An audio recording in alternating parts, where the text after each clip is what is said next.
Number 9 literary criticism. இப்போ நம்ம பார்க்க போகிறது குவின்டிலியன் பற்றி. அவங்களோட ஃபுல் நேம் மார்க்கஸ் ஃபேபியஸ் குவின்டிலினியஸ்.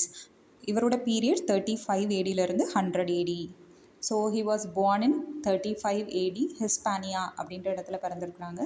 இவர் வந்து ஒரு கிரேட் அட்மைரர் ஆஃப் கிளாசிக்ஸ். அவருக்கு முன்னாடி இருந்த பழமையான ரைட்டர்ஸ் இருப்பாங்கள்ல, அவங்க எல்லாத்தையுமே ஃபாலோ பண்ணக்கூடிய ஒரு பேச்சாற்றல் மிக்க கலைஞர் தான் குவின்டிலியன். இவர் வந்து Roman educator and rhetorician from Hispania. So பேச்சாற்றல், அந்த சொற்பொழிவாற்றக்கூடிய திறமை படைத்த ஒரு கலைஞர் தான் Quintilian. So Roman educator and rhetorician, only confine to art of speaking.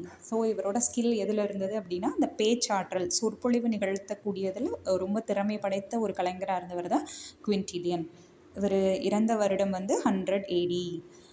இவர் வந்து பேச்சுக்கலை, அது வந்து ரோமில் படித்தார். ஒரு சிறந்த பேச்சாற்றல் மிக்க ஒரு நபர்கிட்ட படித்தார், ஒரு திறமையான ஒரு மனிதர். அவர் வந்து டொமிட்டியஸ் ஏஃபர், அவர் தான் இவரோட குரு. அவங்களுக்கு கீழே தான் வந்து இவர் படித்தார், டொமிட்டியஸ் ஏஃபர். இவரோட டீச்சர் யார் அப்படின்னா, பேச்சாற்றல் ஒரேட்டரியில் இவரோட டீச்சர் யார் அப்படின்னா டொமிட்டியஸ் ஏஃபர்.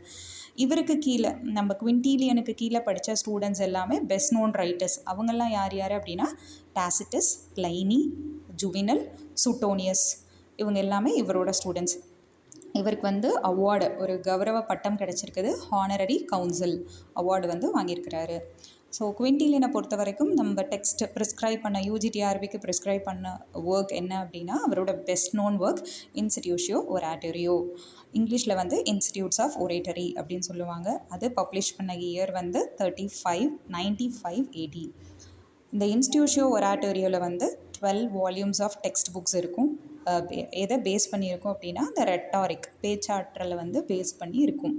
ஸோ எப்படி வந்து நம்ம அந்த பேச்சாற்றலை வந்து நம்ம டெவலப் பண்ணுறது, என்னென்ன குவாலிட்டிஸ் இருக்கணும், என்னென்ன கேரக்டர் இருக்கணும், நம்மளை எப்படி செல்ஃபாக டெவலப் பண்ணிக்கலாம், அந்த மாதிரி விஷயங்கள் எல்லாத்தையுமே இந்த 12 வால்யூம்ஸ் ஆஃப் டெக்ஸ்ட் புக்ஸில் வந்து அவர் கொடுத்துருப்பார்.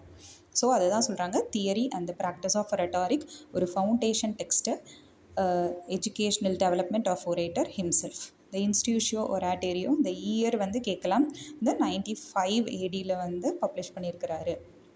ஒரு பேச்சாற்றல், சொற்பொழிவு ஆற்றணும் அப்படின்னா நம்மளுக்கு வந்து 2 ஸ்டைல் ரொம்ப முக்கியம்.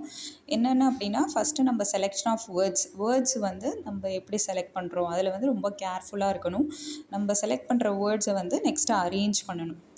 ஸோ இது ரெண்டுலேயும் ரொம்ப கவனமாக இருக்கணும். அதுக்கடுத்து ஆர்னமெண்டேஷன். ஸோ சும்மா சாதாரணமாக நம்ம பேசும்போது நிறைய ஆடியன்ஸஸை வந்து கவர் பண்ண முடியாது. ஸோ அந்த மாதிரி இருக்கிற சமயத்தில் நம்ம வந்து டிவைஸ் யூஸ் பண்ணணும், ஆர்னமெண்டேஷன் டிவைஸ். நிறைய ஆர்னமெண்ட்ஸ் யூஸ் பண்ணும்போது இன்னும் அழகாக இருக்கும் நம்மளோட பேச்சு. ஸோ நிறைய ஃபிகர்ஸ் ஆஃப் ஸ்பீச் யூஸ் பண்ணணும், மெட்டஃபர் யூஸ் பண்ணணும். Metaphor, figures of speech use பண்ணும் பொழுது நம்ம பேசக்கூடிய அந்த கருத்தில் ஒரு புதுமை அவங்களுக்கு தெரியும், எலிகன்ஸாக இருக்கும், ரொம்ப அழகாக இருக்கும், ரொம்ப கிளாரிட்டி, ஒரு தெளிவோடு இருக்கும், அவங்களுக்கு வந்து ஒரு ப்ளஷர் கொடுக்கக்கூடியதாக இருக்கும். ஸோ ஃபஸ்ட்டு குவின்டிலியன் தான் கம்பேரிட்டிவ் கிரிட்டிசிசம் அப்படின்ற கான்செப்டை வந்து கொண்டு வந்தார். குறிப்பாக அவர் க்ரீக் லாங்குவேஜையும் லாட்டின் லாங்குவேஜ் ரெண்டையும் எடுத்து கம்பேர் பண்ணார். ஸோ அதை பார்த்து தான் நம்மளோட ஜான் ட்ரைடன், அவர் வந்து எஸ்ஸே ஆஃப் ட்ராமாட்டிக் பொயசி, அதில் வந்து Greek literature, French literature, English literature எல்லாத்தையுமே கம்பேர் பண்ணியிருப்பார். ஸோ இவர் தான் வந்து முதல்ல கம்பேரிட்டிவ் கிரிட்டிசிசம் அப்படின்ற கான்செப்டை கொண்டு வந்தது யார் அப்படின்னா குவின்டிலியன் தான். இந்த இன்ஸ்டிடியூஷியோ ஒராட்டோரியோ, அதில் வந்து ரோமன் எஜுகேஷன் சிஸ்டம் பற்றி பேசியிருப்பார். அதில் ரெட்டாரிக் பற்றி சொல்லியிருப்பார். ஒரு ஐடியல் ஒரேட்டர்னால் என்னென்ன குவாலிட்டிஸ் இருக்கணும் அப்படிங்கிறத நம்மளுக்கு சொல்லியிருப்பார். ஃபஸ்ட்டு அவர் சொல்கிற குவாலிட்டி, நீ ஒரு நல்ல சிறந்த சொற்பொழிவு நிகழ்த்தணும், நல்ல பேச்சாற்றல் மிக்கவனாக இருக்கணும் அப்படின்னா நீ முதல்ல எப்படி இருக்கணும், உனக்கு நிறைய மாரல் வேல்யூஸ் வந்து ரொம்ப முக்கியம். மொராலிட்டி, அந்த குட் மேனாக இருக்கணும், சரியா, நல்லவனாக இருக்கணும். உன்னோட மைண்ட் எப்படி இருக்கணும் அப்படின்னா ரொம்ப எக்ஸலண்ட்டாக இருக்கணும். உனக்கு வந்து நல்ல ஞானம் இருக்கணும். ஞானம் இருந்தாலே தன்னால் உன்னால் என்ன பண்ண முடியும், நல்ல அறிவாக இருக்கிற அப்படின்னா நிறைய படிக்கிறது மூலமாக உனக்கு நிறைய வார்த்தைகள் தெரியும், அந்த வார்த்தைகளை அரேஞ்ச் பண்ண முடியும். அதான் சொல்கிறாரு, அவரோட ஸ்டைல் என்ன, words and their arrangements. So அந்த 12 புக்ஸில் பார்த்தா ட்ரைனிங் பற்றி நிறைய கொடுத்துருப்பாரு. எப்படி நம்ம வந்து பேச்சு திறனை வளர்க்குறது, என்ன மாதிரி ஸ்கில்லெல்லாம் டெவலப் பண்ணோம். ஸோ ஒரு ப்ராட் ட்ரைனிங் வந்து நம்மளுக்கு வந்து கொடுக்குற மாதிரி அந்த புக்ஸில் இருக்கும். அவரோட ப்ரிஃபேஸ், அவரோட முகவுரையில் என்ன சொல்லியிருப்பார் அப்படின்னா, my aim then is the education of perfect orator அப்படின்னு சொல்லியிருப்பார். ஃபர்ஸ்ட் புக்கில் என்ன சொல்லியிருப்பார் அப்படின்னா, குழந்தைகளுக்கு கொடுக்கக்கூடிய கல்வி எப்படி இருக்கணும், பப்ளிக் ஸ்கூல், இப்போ நம்ம கவர்மெண்ட் ஸ்கூலுன்னு சொல்கிறோம்ல, அந்த மாதிரி பப்ளிக் ஸ்கூலில் தான் குழந்தைகளை வந்து படிக்க வைக்கணும். ஒரு ப்ரைவேட் டியூஷனுக்கு அனுப்ப வேண்டாம். ஏன்னா ப்ரைவேட் டியூஷனுக்கு அனுப்பும் பொழுது என்ன ஆகும் அப்படின்னா, அவங்களுக்கு வந்து ஏதாவது தப்பு பண்ணுறாங்க, மாரலி அவங்க வந்து நல்லவங்களா இல்லை அப்படின்னா, மாரல் வேல்யூஸ் டெவலப் ஆகலைனாலும் அவங்க கண்டுக்க மாட்டாங்க. இதுவே பப்ளிக் ஸ்கூல்லாம் என்ன பண்ணுவாங்கன்னா திருத்துவாங்க. ஸோ நீங்கள் குழந்தைகளை என்ன பண்ணணும்னா பப்ளிக் ஸ்கூலில் தான் விடணும் அப்படிங்கிறத சொல்லியிருப்பாரு. அதே மாதிரி நம்ம பேசணும் அப்படின்னா டீச்சர்ஸ்க்கு வந்து நிறைய இம்பார்ட்டன்ஸ் கொடுத்து சொல்லியிருப்பார். ஒரு டீச்சராக இருக்கவங்க என்ன பண்ணணும் அப்படின்னா ரொம்ப கைண்டாக இருக்கணும் குழந்தைகள்கிட்ட. ஒரு நல்ல ஃப்ரெண்ட்ஷிப் இருக்கணும். ஸ்டூடெண்ட்ஸ்க்கும் டீச்சர்ஸ்க்கும் ஒரு நல்ல ஃப்ரெண்ட்ஷிப் இருக்கணும்.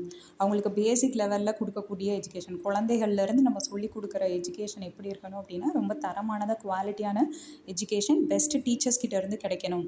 கேரிங் டீச்சர்னால் என்ன பண்ணுவாங்க, ரொம்ப படிக்க முடியாதவங்களோட நிலைக்கு இறங்கி அவங்களுக்கு சொல்லித்தர அளவுக்கு டீச்சர்ஸ் வந்து ரொம்ப பெஸ்ட்டாக இருக்கணும் அப்படிங்கிறத சொல்லியிருப்பார். ஸோ ஒரு குழந்தைய வந்து அது சிறந்த குழந்தையா, நல்ல திறமை மிக்க குழந்தையா வளரணும் அப்படின்னா அதுக்கு வந்து நல்ல ஒரு மெமரி பவர் இருக்கும் அப்படிங்கிறத சொல்கிறாரு. அப்புறம் குழந்தைங்க வந்து நல்லா இமிட்டேட் பண்ணும். நம்ம என்ன செய்கிறோமோ அதை வந்து அப்படியே பார்த்து செய்யக்கூடிய அந்த திறமையும் அந்த குழந்தைகளுக்கு இருக்கும். குழந்தைகளை வந்து நம்ம நல்லா விளையாட விடணும். அதை வந்து ரொம்ப ரிலாக்ஸ்டான ஒரு மனப்பான்மையில் இருக்கணும். அதே மாதிரி எப்போவுமே வந்து ரொம்ப கார்பரல் பனிஷ்மெண்ட்ஸ் வந்து குழந்தைகளுக்கு கொடுக்கவே கூடாது அப்படிங்கிறத சொல்கிறாரு. குழந்தைகளுக்கு நம்ம வந்து ஆரம்பத்தில் இருந்தே ரீட் பண்ணுறதுக்கு அதுக்கு நல்ல ரைட்டிங் ஸ்கில் அதை வந்து டெவலப் பண்ணணும். ஃபஸ்ட்டு ரீடிங், ரைட்டிங், அப்புறம் அந்த லேர்னிங் ஸ்கில்ஸ் எல்லாத்தையுமே நல்லா டெவலப் பண்ணிட்டு தான் நம்ம கிராமருக்கு போகணும்.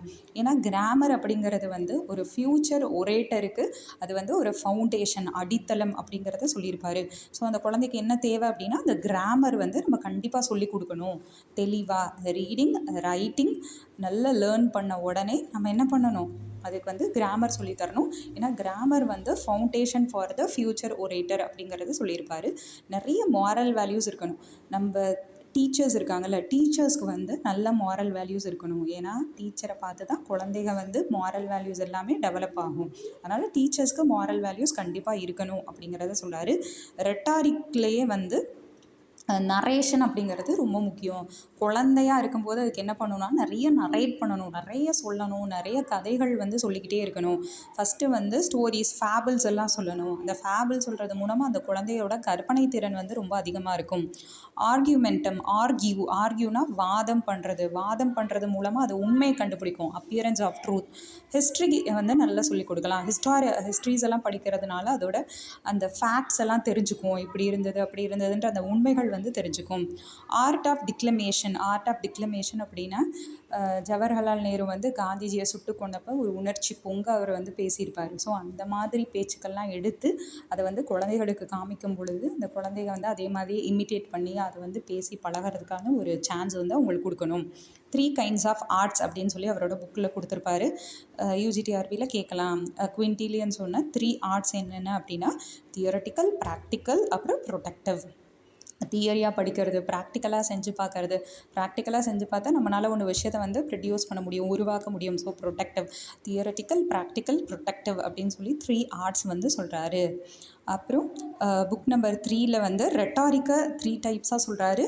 ஸோ இப்போ 3 ஆர்ட்ஸ் அப்படின்னு கேட்டாங்கன்னா நீங்கள் வந்து தியரட்டிக்கல், ப்ராக்டிக்கல், ப்ரொடக்டிவ்னு எழுதலாம். இதில் ரெட்டாரிக்கில் என்ன கைண்ட்ஸ் இருக்குது அப்படின்னா ஆர்ட்டு, ஆர்டிஸ்ட், ஒர்க், அதை பற்றி சொல்லியிருப்பார். 5th புக்கில் என்ன கொடுத்துருப்பாரு அப்படின்னா நம்மளுக்கு நிறைய ப்ரூஃப்ஸ் வந்து காமிச்சிருப்பார். க்ரீக்லேருந்து, லாட்டின் லிட்ரேச்சர்லேருந்து, நிறைய லிட்ரேச்சர்லேருந்து ப்ரூஃப்ஸ் காமிச்சு இந்த மாதிரி விஷயங்கள்லாம் ஆர்டிஃபிஷியல், இதெல்லாம் வந்து ஆர்டிஃபிஷியல் அப்படின்னு சொல்லி நம்மளுக்கு டிஃப்ரென்ஷியேட் பண்ணி நிறைய ரைட்டர்ஸ் இந்த ஸ்கில்ஸ் எல்லாம் இருந்தால் ஆர்டிஃபிஷியலாக இருக்கும், இந்த ஸ்கில்ஸ் எல்லாம் ஃபாலோ பண்ணிங்கன்னா இன்ஆர்டிஃபிஷியலாக இருக்கும் அப்படிங்கிறத சொல்லியிருப்பார். புக் நம்பர் 6ல் வந்து என்ன சொல்லியிருப்பாரு அப்படின்னா இந்த சிரிப்பு, லாஃப்டர், அதை பற்றி மெயின் தீமாக வச்சு சொல்லியிருப்பாங்க. 7th புக்கில் வந்து வேர்ட்ஸ், அதை வந்து அரேஞ்ச் பண்ணுறது, அதை பற்றி சொல்லியிருப்பாங்க. 8ல் வந்து ஸ்டைல், இவரை பொறுத்த வரைக்கும் ஒரு ஸ்டைல், ஒரு பேச்சாற்றல் இருக்குது, ஒரு பேசக்கூடிய நபர் இருக்கிறாரு அப்படின்னா அவருக்கு ரொம்ப டிஃபிகல்ட்டான விஷயம் என்ன அப்படின்னா அந்த ஸ்டைலை வந்து அவருக்குள்ளே கொண்டு வர்றது அப்படிங்கிறதான், அதை பற்றி சொல்லியிருப்பார். அதே மாதிரி நம்ம என்ன பண்ணக்கூடாதுன்னா நம்ம ஒரு விஷயம் ப்ரிப்பேர் பண்ணுறோம், ஒரு பேசுகிறோம் அப்படின்னா வேகமாக செய்யக்கூடாது. ஹேஸ்டி மேக்ஸ் வேஸ்ட்டு தான். கண்டிப்பாக ஹேஸ்ட் மேக்ஸ் வேஸ்ட், பதறிய காரியம் சிதறி தான் போகும். அதனால் நம்ம என்ன பண்ணணும், ரொம்ப தெளிவாக மன அமைதியோட ரிலாக்ஸ்டாக உட்காந்து நம்ம நம்ம ப்ரிப்பேர் பண்ணணும், நம்ம பேசுகிறதுக்கான கண்டென்ட்டை உருவாக்கணும்.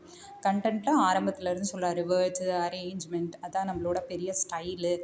ஸோ நம்ம எப்படி இருக்கணும் அப்படின்னா மாரல் வேல்யூஸ் எல்லாம் ஞாபகத்தில் வச்சு ஆடியன்ஸஸ் நிறைய பேரை கட்டி போடுறது மாதிரி நம்மளோட பேச்சு இருக்கணும் அப்படிங்கிறத சொல்லியிருப்பார்.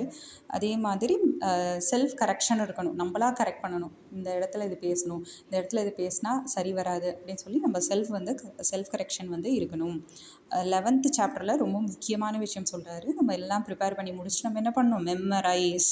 ஸோ மெமரி பண்ணணும், மனப்பாடம் பண்ணணும், நல்லா பர்ஃபெக்டாக மனப்பாடம் பண்ணி அதை டெலிவர் பண்ணுறது எப்படி அப்படிங்கிறத 11th புக்கில் சொல்லியிருப்பாங்க. ஸோ 12th புக்கில் என்ன சொல்லியிருப்பாங்க அப்படின்னா character of the ideal orator. ஒரு பர்ஃபெக்டான ஒரு சிறந்த பேச்சாற்றல் மிக்க ஒரு நபர், சொற்பொழிவாற்றக்கூடிய திறமை, அதெல்லாம் இப்போ ஃபுல்லாக வளர்ந்த ஒரு பர்சன் எப்படி இருக்கணும் அப்படின்னா அவர் பேசுகிற கான்டென்ட் ஒரு தீம் எப்படி இருக்கணும் அப்படின்னா உண்மைத்தன்மை வாய்ந்ததாக இருக்கணும். நிறைய ஆடியன்ஸஸை என்கேஜ் பண்ணி ஒரே இடத்துல வைக்கிற மாதிரி இருக்கணும். அவங்கள எந்த விதத்துலையும் டிஸ்ட்ராக்ட் பண்ணாத மாதிரி இருக்கணும். அப்போ தான் அவங்களால ஒரு பர்ஃபெக்ட் ஒரேட்டர், ஒரு பர்ஃபெக்ட் ஸ்டேட்ஸ்மேன் அப்படின்னா ஒரு செல்ஃப்லெஸ் பொலிட்டீஷியனாக உருவாக முடியும் அப்படிங்கிறத இவரோட 12 வால்யூம்ஸ் ஆஃப் புக்ஸில் தொகுத்து சொல்லியிருப்பாங்க. இந்த 12th வால்யூம் புக்கில் எல்லாத்தையும் மிக்ஸ் பண்ணி லாஸ்ட்டில் ஃபைனலாக கொடுத்துருப்பாங்க. அதுதான் குவின்டிலியன் பற்றினது. தேங்க்யூ.